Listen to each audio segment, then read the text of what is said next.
வணக்கம். இலங்கை செய்திகளிற்காக நான் ஹரிணி. முதலில் தலைப்புச் செய்திகள். யாழில் சர்ச்சைக்குரிய கருத்து கூறிய அனுரவை கைது செய்ய சிஐடியில் முறைப்பாடு.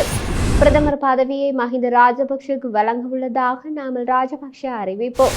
ஜனாதிபதி தேர்தலில் அனுரகுமார் ஜெயித்தால் என்ன நடக்கும்? வித்தியாசமான எச்சரிக்கை வெளியாகியுள்ளது. மீண்டும் கோட்டபாய ராஜபக்ஷ யுகம் வரும் என்ற எச்சரிக்கை. இனி விரிவான செய்திகள். யாழ்ப்பாணத்தில் அனுரகுமார திசுநாயக்க வெளியிட்ட கருத்துக்களால் இன முரண்பாடுகள் ஏற்படும் அபாயம் உள்ளதாக குற்றச்சாட்டு எழுந்துள்ளது. இதனால் தேசிய மக்கள் சக்தி கட்சியின் ஜனாதிபதி வேட்பாளரும் தலைவருமான அனுரகுமார திசுநாயக்கவை கைது செய்து விசாரணைகளை ஆரம்பிக்குமாறு முறைப்பாடு செய்யப்பட்டுள்ளது. தேசப்பற்றுள்ள மக்கள் சக்தியின் பொதுச் செயலாளர் சுகத் ஹேவபத்திரவினால் குற்றப்புலனாய்வு திணைக்களத்தில் முரண்பாடு செய்யப்பட்டுள்ளது. தென்பகுதி மக்கள் மாற்றத்தை எதிர்பார்க்கின்றார்கள். இந்த தேர்தல் மூலம் அந்த மாற்றம் வரும். ஆனால் வடபகுதி மக்கள் இந்த மாற்றத்தின் ஒரு பகுதியாக மாறவில்லை என தென்பகுதி மக்கள் தெரிவிக்கக்கூடும் என யாழ்ப்பாணத்தில் அனுரகுமார திசுநாயக்க தெரிவித்திருந்தார். அனுரகுமார திசுநாயக்கவின் குறித்த கருத்து இனக்குழுக்கள் மத்தியில் அமைதியின்மையை ஏற்படுத்தியதாக தேசப்பற்றுள்ள மக்கள் சக்தியின் கட்சியின் பொதுச் செயலாளர் சுகத் ஹேவபாத்திரன் தெரிவித்துள்ளார். இந்நிலையில் தேச மக்கள் சக்தியின் ஜனாதிபதி வேட்பாளர் அனுரகுமார திசுநாயக்க யாழ்ப்பாணத்தின் இனவாதத்தை அடிப்படையாக கொண்ட கருத்தினை வெளியிடவில்லை என நாடாளுமன்ற உறுப்பினர் எம் ஏ சுமந்திரன் தெரிவித்துள்ளார்.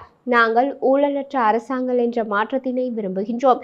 இந்த முயற்சியில் நாங்கள் அனுரகுமார திசுநாயக்கவின் பக்கம் நிற்கின்றோம், அதனை ஆதரிக்கின்றோம் என நாடாளுமன்ற உறுப்பினர் எம் ஏ சுமந்திரன் தெரிவித்துள்ளார்.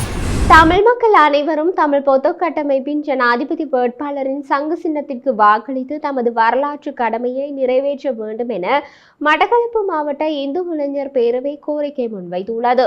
நடைபெறவுள்ள ஜனாதிபதி தேர்தல் தொடர்பாக மட்டக்களப்பு மாவட்ட இந்து இளைஞர் பேரவையின் பொருளாதார புவனசுந்தரம் இன்று வியாழக்கிழமை வெளியிட்ட ஊடக அறிக்கையில் இவ்விடயம் தெரிவிக்கப்பட்டுள்ளது.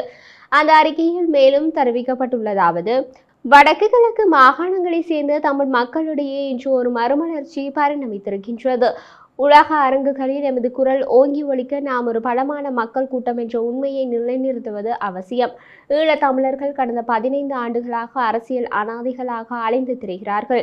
நாம் நம்பிய அனைவருமே தேர்தல்களின் பின்னர் எம்மை ஏமாற்றியே வருகிறார்கள்.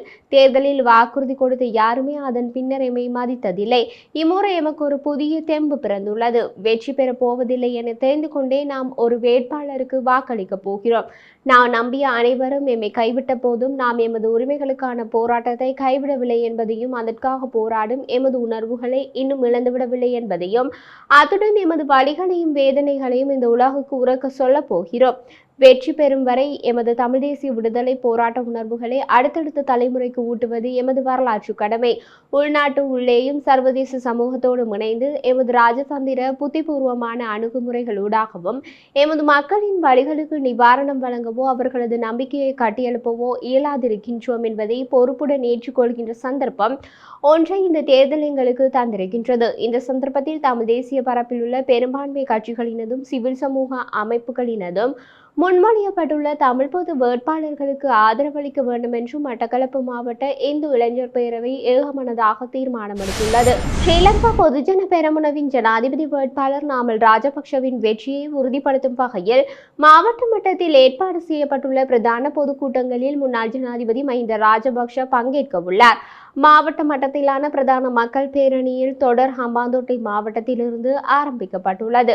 மொட்டு வேட்பாளர் நாமல் ராஜபக்ஷ தலைமையிலாக நடைபெறவுள்ள தொகுதி மட்ட பொதுக்கூட்டங்களுக்கு மேலதிகமாக மாவட்ட மட்ட பொதுக்கூட்டங்களும் இடம்பெறவுள்ளன.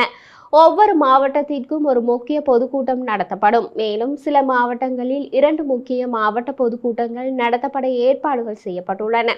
எனவே இதுநாள் வரை பிரச்சார பணியில் ஒதுங்கியிருந்த மஹிந்த ராஜபக்ஷ தற்போது மகனுக்காக களமிறங்க உள்ளதாக தென்னிலங்கை தகவல்கள் தெரிவிக்கின்றன. எதிர்வரும் ஜனாதிபதி தேர்தலில் தான் வெற்றி பெற்றால் பிரதமர் பதவியை மஹிந்த ராஜபக்ஷவுக்கு வழங்க உள்ளதாக ஸ்ரீலங்கா பொதுஜன பெரமுனவின் ஜனாதிபதி வேட்பாளர் நாமல் ராஜபக்ஷ தெரிவித்துள்ளார். குறித்த விடயத்தை நேற்று அரசியல் நிகழ்ச்சி ஒன்றில் கலந்து கொண்டு கருத்து தெரிவிக்கையில் நாமல் ராஜபக்ஷ குறிப்பிட்டுள்ளார். அதே நேரம் தான் வெற்றி பெற்றால் எதிர்வரும் 22ஆம் திகதியே நாடாளுமன்றம் கலைக்கப்படும், தமது தரப்பினரின் ஒத்துழைப்புடனும் இடைக்கால அமைச்சரவை ஒன்று உருவாக்கப்படும் என நாமல் ராஜபக்ஷ தெரிவித்துள்ளார். இதேவேளை ஸ்ரீலங்கா பொதுஜன முன்னணியின் ஜனாதிபதி வேட்பாளர் நாமல் ராஜபக்ஷ பங்கேற்கவிருந்த பிரச்சார கூட்டத்தின் மீது கல்வீச்சில் தாக்குதல் நடத்தப்பட்டுள்ளது. இந்த சம்பவம் அம்மாந்தோட்டை சிறிபோபுர பகுதியில் நடைபெற்ற பிரச்சார கூட்டத்தில் இடம்பெற்றுள்ளது. இந்த கல்வீச்சு தாக்குதல்களில் சிறுவன் ஒருவர் காயமடைந்துள்ளார். காயமடைந்த சிறுவன் அம்மாந்தோட்டை வைத்தியசாலையில் அனுமதிக்கப்பட்டதாக தெரிவிக்கப்படுகின்றது. இந்த பிரச்சார கூட்டத்தில் நாமல் ராஜபக்ஷ, சமல் ராஜபக்ஷ, சிரந்தி ராஜபக்ஷ ஆகியோர் பங்கேற்றிருந்தனர்.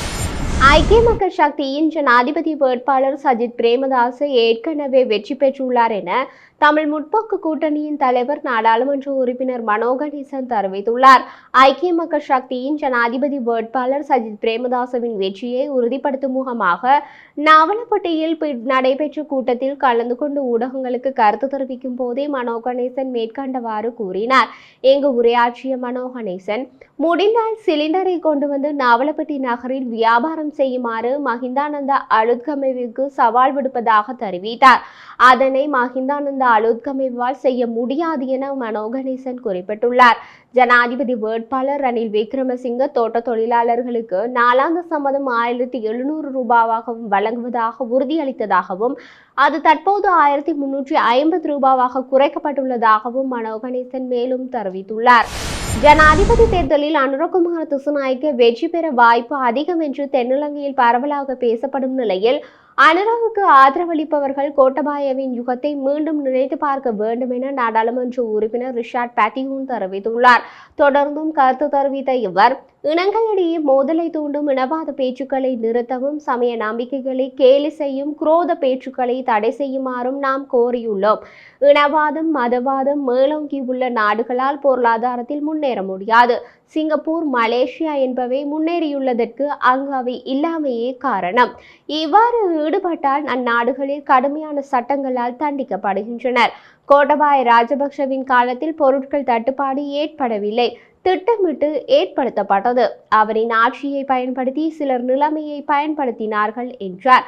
அனுரகுமார திசுநாயக்க யாழ்ப்பாணத்தில் பேசிய பேச்சு இனவாதம் என்கிறார்கள் சிலர், அது ஊழல் அரசியலுக்கு எதிரான பேச்சு என்கிறார்கள் வேறு சிலர்.